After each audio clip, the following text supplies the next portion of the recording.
لیکن اگر اولاد تمہیں مل چکی ہے تو اللہ رب العالمین کہہ رہا میرے بندو یہ بھی بہت بڑا فتنہ ہے اور بہت بڑی آزمائش ہے، اور یہ مت سمجھو کہ اولاد تمہیں مل گئی اور اولاد جیسی نعمت مل جانے کے بعد تم نے اگر اس کی صحیح قدر نہ کی، اس کی صحیح تربیت نہ کی تو اس اولاد کی گرفت میں اور اس کی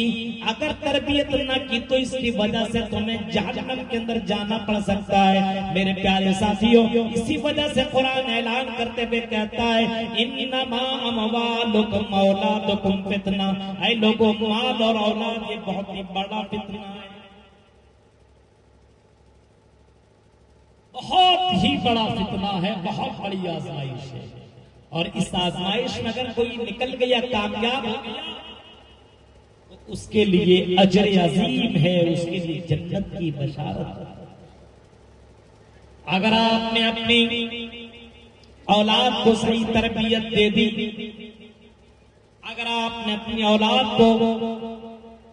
صحیح ڈھنگ سے اگر آپ نے اسلامی تربیت دے دی اور آپ نے اپنی اولاد کو تربیت دے دی تو میرے بھائیوں یہی اولاد کل قیامت کے دن آپ کے لیے جنت کا ذریعہ بن سکتی ہے۔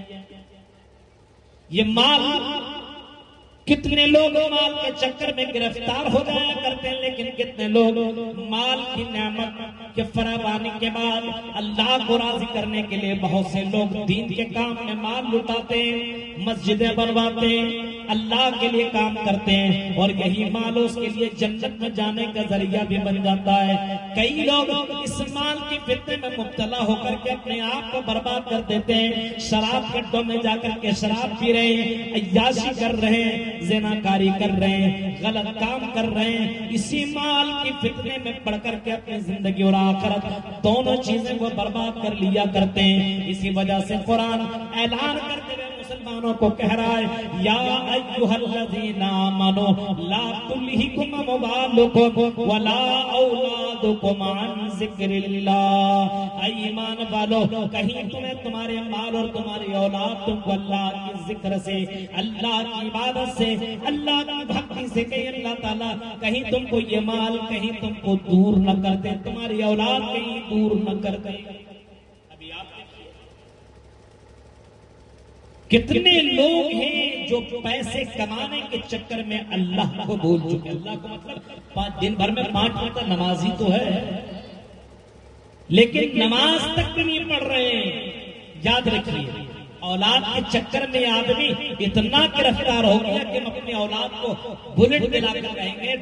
یہ موبائل دلا کر کے رہیں گے، یہ کر کے رہیں گے، وہ کر کے رہیں گے، اور اس کے چکر میں اللہ کو بھول بیٹھا، نماز سے کوئی مطلب نہیں۔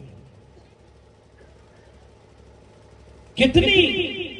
بڑی آزمائش ہے یہ میرے بھائیوں۔ سوال پیدا یہ ہوتا ہے کہ یہ آزمائش ہے، نعمت ہے، تو اس آزمائش سے ہم اور آپ کیسے بچیں؟ کوئی نہ کوئی علاج تو ہوگا اس کا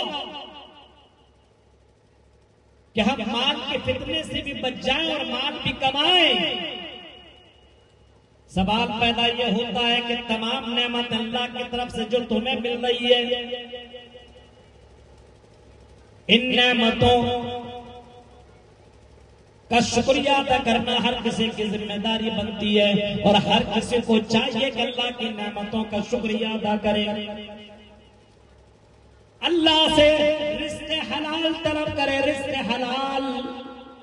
کم کماؤ لیکن رزق حلال کماؤ، رزق حرام کے قریب تک مت جاؤ۔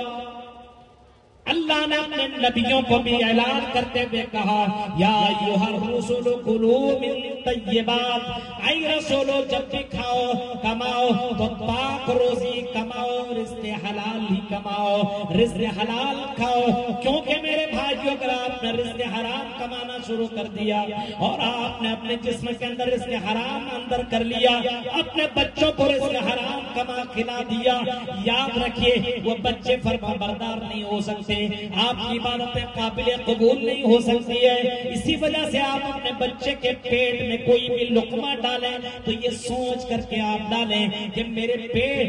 بچے کے پیٹ میں جو لقمہ جا رہا ہے رزق حلال ہی جا رہا ہے، رزق حلال کمانے کی کوشش کیجیے میرے پیارے ساتھیوں۔ دنیا کی اس چمک دمک میں آپ کو پڑھنے کی ضرورت نہیں ہے، اس چکا چوند میں پڑھنے کی ضرورت نہیں ہے۔ وَمَا الْحَيَاةُ الدُّنْيَا إِلَّا مَتَاعُ الْغُرُورِ، یہ دنیا تو دھوکہ دینے والی ہے۔ یہ مت سمجھیے اس نے گاڑی لے لی تو ہم بھی لے لیں گے، اس نے بلڈنگیں بنا لی ہم بھی بنا لیں گے۔ ارے دنیا کے معاملے میں کمپٹیشن مت کرو، اگر کمپٹیشن ہی کرنا ہے، مقابلہ ہی کرنا ہے، اگر آگے ہی بڑھنا ہے، اگر ریس لگانا ہی ہے، اگر دوڑ لگانا ہے تو جنت کے لیے دوڑ لگاؤ، جنت کے لیے کمپٹیشن کرو، جنت کے لیے مقابلہ کرو۔ قرآن کہتا ہے سابقوا الی مغفرۃ من ربکم وجنت،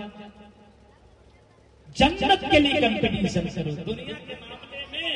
آج کل دیکھیے لوگوں کو دنیا کے معاملے میں کمپٹیشن کر رہا ہے، نہیں،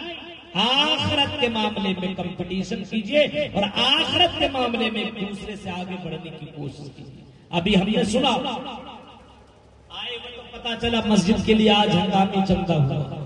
اور یہ بھی پتا چلا چند گھنٹوں کے اندر ماشاءاللہ 60,000 پلس یہاں کے لوگوں نے، عورتوں نے بڑا چڑھ کر کے حصہ لیا۔ یہ ہے کمپٹیشن، یہ ابھی اس پروگرام کے لیے بہت سے لوگوں نے بڑھ چڑھ کے حصہ لیا، یہ ہے کمپٹیشن۔ میرے پیارے ساتھیوں، یہ دولت دھری کی دری رہ جائے گی، دولت کمانے والے بہت سے لوگ آئے۔ آپ نے قارون کا بھی نام سنا، حامان کا بھی نام سنا،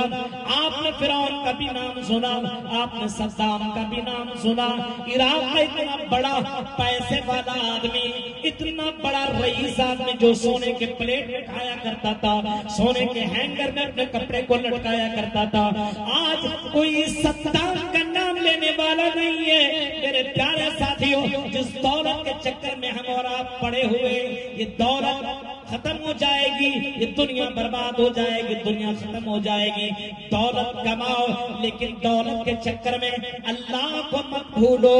میرے پیارے ساتھیوں، جب سوال یہ پیدا ہوتا ہے کہ جب گارجین یہ کام کریں گے تو بچے بھی تو وہی کام کریں گے۔ ہر بچہ فطرت اسلام میں پیدا ہوتا ہے، ما من مولود یولد علی الفطرہ،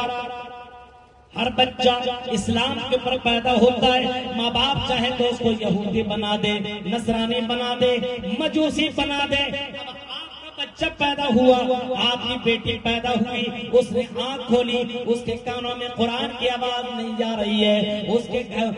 آنکھ کھولی تو اس نے آپ کو نماز پڑھتے ہوئے نہیں دیکھ رہا ہے، صرف آپ دولت کے چکر میں لگے ہوئے ہو، صرف دنیا کے چکر میں لگے ہوئے ہو، نماز کی کوئی پرواہ نہیں، قرآن کی کوئی تلاوت نہیں، وہی حال کر بیٹھے ہو کہ ایک چاند دیکھ کر کے مسجدوں کو آباد کر دیتے ہو تو دوسرا چاند دیکھ کر کے مسجدوں کو ویران کر دیتے ہو۔ آج یہی تو مسلمانوں کا حال ہے۔ رمضان مسلمان بن بیٹھا ہے، جیسے چاند دکھتا ہے مسجدیں فل ہو جاتی ہے، اور جیسے چاند نظر آتا ہے عید کا ویسے ایسا لگتا ہے یہ جنتی بن گیا ہے۔ اب اس کو نماز کی کوئی ضرورت نہیں، اب اس کو تلاوت کی کوئی ضرورت نہیں۔ میرے پیارے ساتھیوں، یہ تربیت آپ نے اپنے بچوں کو دی، یہ تربیت آپ نے اپنے بیٹیوں کو دی جو صرف رمضان کے مہینے میں نماز پڑھا کرتے اور رمضان کے بعد اللہ کے تعلق سے کوئی معاملہ نہیں کرتا ہے۔ ہماری تربیت کی وجہ سے یہ معاملہ ہو رہا ہے، ہم نے اپنے بچوں کو صحیح تربیت دی۔